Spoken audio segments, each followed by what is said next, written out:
বন্ধুরা আশা করি সবাই ভালো আছেন। আমিও ভালো আছি। বন্ধুরা দেখতে পাচ্ছেন আজকে আমার রেসিপি হলো চাপলি কাবাব। এই কাবাবগুলো ভেজ চাপলি কাবাব। ভেজ চাপলি কাবাব এই জন্য বলছি, এখানে মাংসের পাশাপাশি আমি অনেক রকম সবজি ব্যবহার করেছি। যেহেতু শীতকালে অনেক মজার মজার সবজি পাওয়া যায় এবং সবজিগুলো খেতে কিন্তু অনেক ভালো লাগে। তাই আপনারা যদি কেউ সবজি পছন্দ না করে, তাকে এভাবে করে যদি সবজি দিয়ে কাবাব তৈরি করে দেন, সে কিন্তু নির্দ্বিধায় খেয়ে নিবে।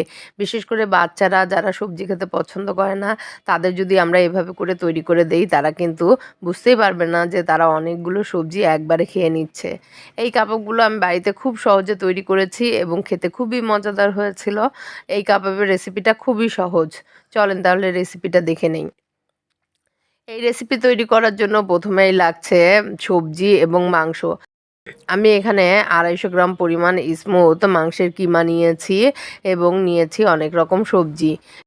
পেঁয়াজ কুচি নিয়েছি 1 কাপ পরিমাণ, ধনিয়া পাতা কুচি নিয়েছি 1/2 কাপ পরিমাণ, 1 কাপ গ্রেটেড গাজর নিয়েছি, 1.5 কাপ পরিমাণ গ্রেট করা আলু, 1/2 কাপ পরিমাণ মটরশুঁটি নিয়েছি।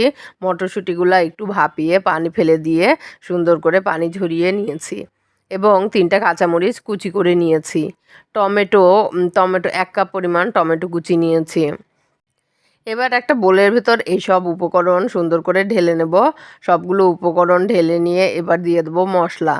আদা বাটা দিয়ে দেবো 1 চা চামচ পরিমাণ, রসুন বাটা দিয়ে দেবো অর্ধেক চা চামচ পরিমাণ, জিরার গুঁড়া দিয়ে দেবো 1/4 চা চামচ পরিমাণ, ধনিয়ার গুঁড়া, গরম মশলার গুঁড়া, শুকনো মরিচের গুঁড়া, হলুদের গুঁড়া এগুলা প্রায় অর্ধেক চা চামচ পরিমাণ দিয়ে দেবো।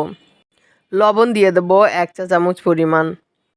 3 টেবিল চামচ পরিমাণ কর্নফ্লাওয়ার দিয়ে দেবো। এই কর্নফ্লাওয়ারটা বাইন্ডিংসের কাজ করবে।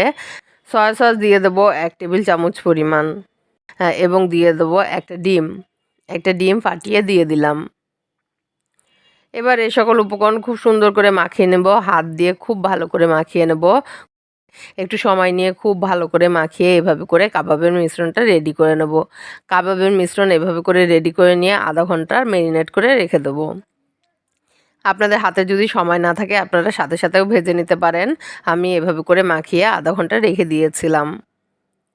আধা ঘন্টা পর কাবাবের মিশ্রণ নিয়ে নেব এবং চুলায় একটা প্যান দিয়ে দেব এবং এই প্যান গরম হলে এর ভেতরে 1/2 কাপ পরিমাণ রান্না সয়াবিন তেল দিয়ে দেব। এই কাবাবগুলো ডুবো তেলে ভাজতে হবে না, অল্প তেলে সুন্দর করে ভেজে নিলেই হবে। তেলটা গরম হলে এবার চুলার ফ্লেমটা কমিয়ে দেব এবং লো ফ্লেমে সুন্দর করে কাবাবের মিশ্রণ এভাবে 1 মুঠ পরিমাণ নিয়ে সুন্দর করে যতদূর সম্ভব রাউন্ড শেপ করে ছড়িয়ে দেব।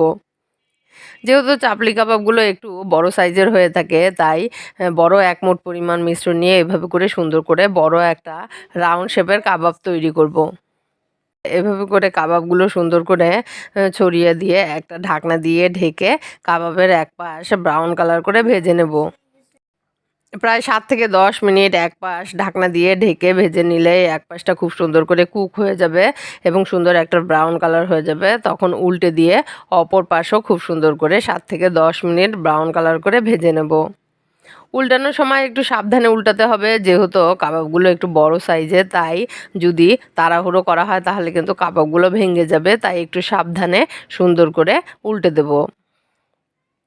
এভাবে করে 2 পাশ উল্টে পাল্টে সুন্দর ব্রাউন কালার হয়ে গেলে আমরা কাবাবগুলো প্যান থেকে তুলে নেব এবং একইভাবে আবার অর্ধেক কাপ পরিমাণ তেল দিয়ে কাবাবের মিশ্রণ থেকে এভাবে করে কাবাব তৈরি করে সুন্দর করে 2 পাশ উল্টে পাল্টে ব্রাউন কালার করে ভেজে নেব। খুব সহজেই এভাবে করে আপনারা এই চাপলি কাবাবগুলো তৈরি করতে পারবেন এবং ভেজ চাপলি কাবাবগুলো খেতে এত সুস্বাদু যে আপনারা ভাত, নান, রুটি যে কোনো কিছুর সাথে পরিবেশন করতে পারবেন বা এমনিও আপনারা খেতে পারেন। এই রেসিপিটা আমার খুব ভালো লেগেছে। আপনারা বাসায় ট্রাই করবেন, আপনাদেরও ভালো লাগবে। এবার সুন্দর করে গুছিয়ে পরিবেশন করব এবং এইজন্য একটা টমেটোর উপরে ছাল কেটে এভাবে করে একটা গোলাপ তৈরি করে নিয়েছি। সেই গোলাপটা এই কাবাবগুলোর মাঝখানে দিয়ে চারপাশে কাবাবগুলো সুন্দর করে গুছিয়ে পরিবেশন করব। এভাবে করে সুন্দর করে গুছিয়ে পরিবেশন করলেই তৈরি হয়ে যাবে দারুণ মজাদার ভেজ চাপলি কাবাব। আশা করি আমার রেসিপিগুলো আপনাদের ভালো লাগে। ভালো লাগলে অবশ্যই লাইক, কমেন্ট করবেন। সম্ভব হলে শেয়ার করে দিবেন। পাশে থাকবেন। ধন্যবাদ।